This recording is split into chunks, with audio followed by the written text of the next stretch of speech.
अगर आप अमेरिका की इकॉनमी को सिर्फ डॉलर और स्टॉक मार्केट से समझते हैं तो आज की खबर आपके लिए बहुत इंपॉर्टेंट है। क्यों?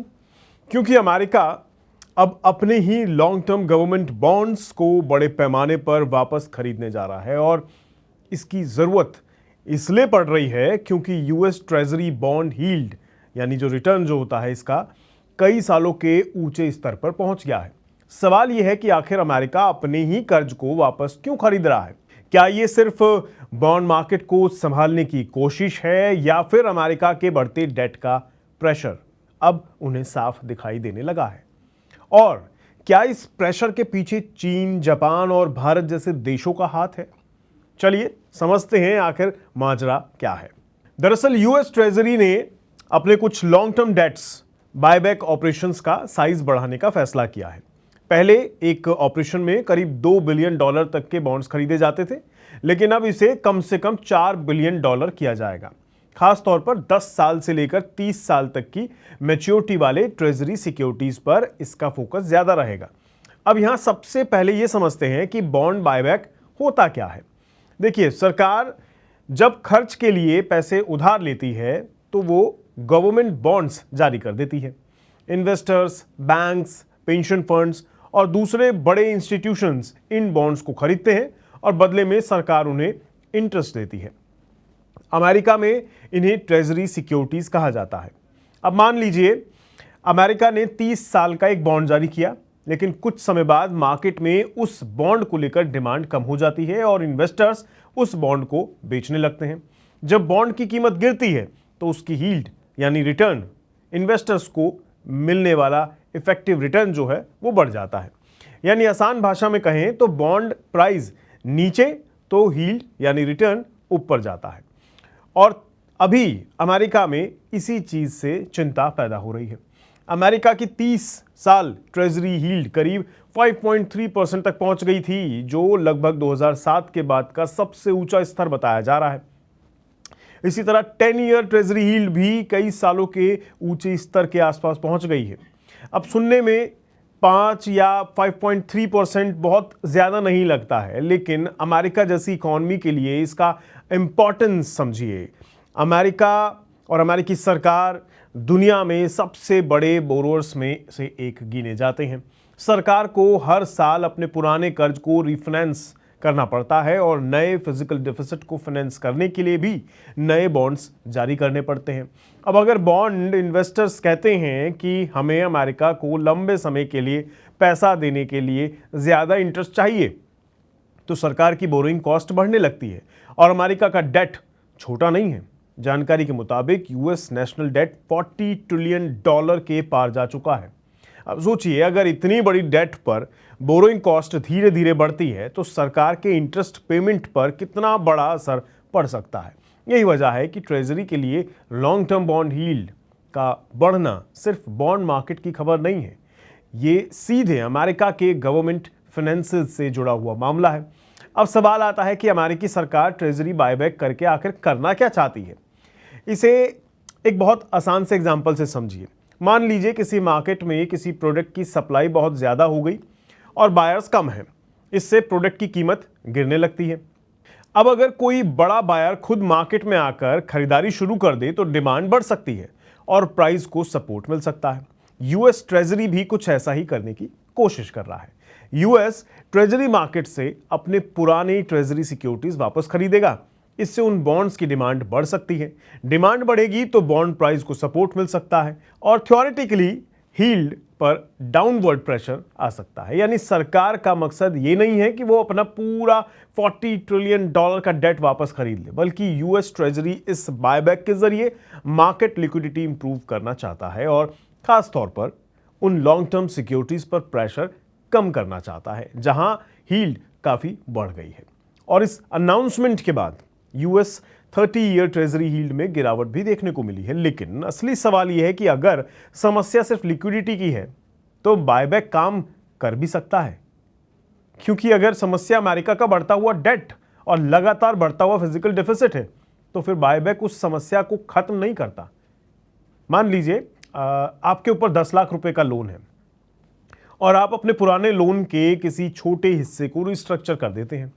इससे शॉर्ट टर्म प्रेशर तो कम हो सकता है, लेकिन अगर आपकी इनकम के मुकाबले आपका खर्च लगातार ज़्यादा है और आपका कुल कर्ज बढ़ता जा रहा है तो मूल समस्या तो वहीं की वहीं बनी रहेगी। अमेरिका के सामने भी कुछ ऐसे ही चैलेंजेस हैं। सरकार को लगातार नए खर्चों के लिए बोरोइंग करनी पड़ रही है, पुराने डेट को रीफाइनेंस करना पड़ रहा है, और अगर आने वाले समय में इन्वेस्टर्स यूएस गवर्नमेंट को पैसा देने के लिए ज़्यादा यील्ड मांगते हैं, यानी ज़्यादा कर्ज देने के लिए रिटर्न अच्छा मांगते हैं, तो बोरोइंग कॉस्ट और बढ़ सकती है। लेकिन अमेरिका के बॉन्ड मार्केट की कहानी सिर्फ बढ़ते यूएस डेट की नहीं है। एक और बड़ा बदलाव दुनिया के सेंट्रल बैंक्स के पोर्टफोलियो में देखने को मिल रहा है। चाइना, इंडिया और कई दूसरे देश पिछले कुछ वर्षों से अपने फॉरेन रिजर्व में गोल्ड का हिस्सा बढ़ा रहे हैं। चाइना ने 2024 में करीब 44 टन गोल्ड खरीदा। जून 2026 में चाइना ने 15 टन गोल्ड खरीदा है। अभी चीन का ऑफिशियल गोल्ड रिजर्व 2346 टन है और ये लगातार 20वां महीना है जब चीन ने गोल्ड रिजर्व बढ़ाया है। इसके कंपैरिजन में यूएस ट्रेजरी होल्डिंग्स अगर देखें तो तस्वीर बिल्कुल उलट नजर आती है। चीन की यूएस ट्रेजरी होल्डिंग 2021 में 1.04 ट्रिलियन डॉलर थी और जून 2026 यानी रीसेंट टाइम में ये घटकर करीब 633 बिलियन डॉलर पर आ गई है। यानी 2021 से जून 2026 तक करीब 400 बिलियन डॉलर के यूएस ट्रेजरी होल्डिंग चीन ने घटा दिए हैं। और सिर्फ चीन ही क्यों, इंडिया यानी अपना देश भारत, यहाँ भी 2024 में करीब 73 टन गोल्ड खरीदा गया था, जबकि 2023 में आरबीआई की खरीद करीब 16 टन की रही थी। यानी यहाँ भी सालों से सोना खरीदा जा रहा है हर कुछ टाइम पीरियड में।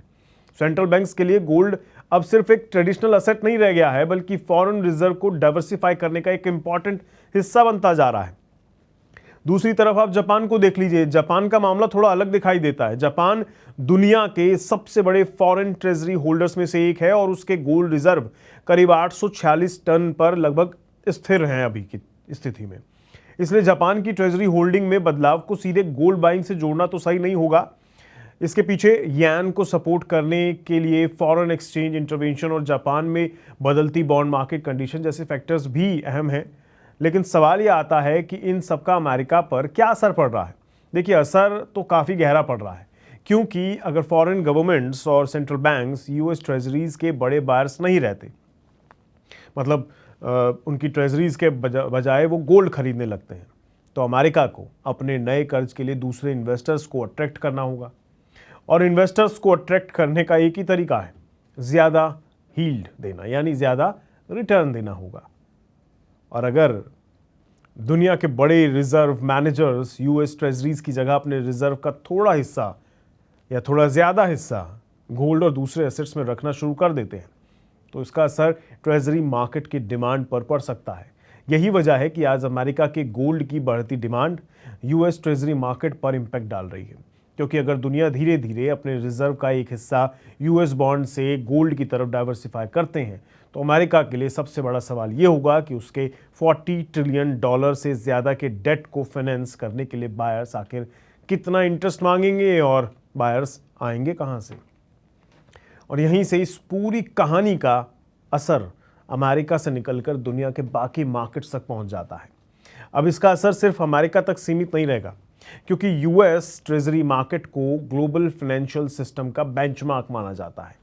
दुनिया भर में इन्वेस्टर्स यूएस ट्रेजरी यील्ड को देखकर दूसरे एसेट्स की प्राइसिंग तय करते हैं।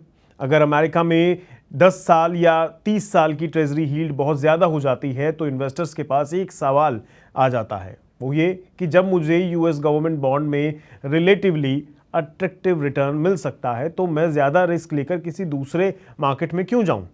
यहीं से इमर्जिंग मार्केट्स पर प्रेशर आ जाता है। इंडिया जैसे मार्केट्स में भी इसका असर देखने को मिल सकता है। अगर यूएस यील्ड लंबे समय तक ऊंची बनी रहती है, तो फॉरेन इन्वेस्टर्स के लिए यूएस असेट्स ज़्यादा अट्रैक्टिव हो सकते हैं। इससे इमर्जिंग मार्केट से कैपिटल आउटफ्लो का प्रेशर बढ़ सकता है और डॉलर भी ज़्यादा मजबूत हो सकता है।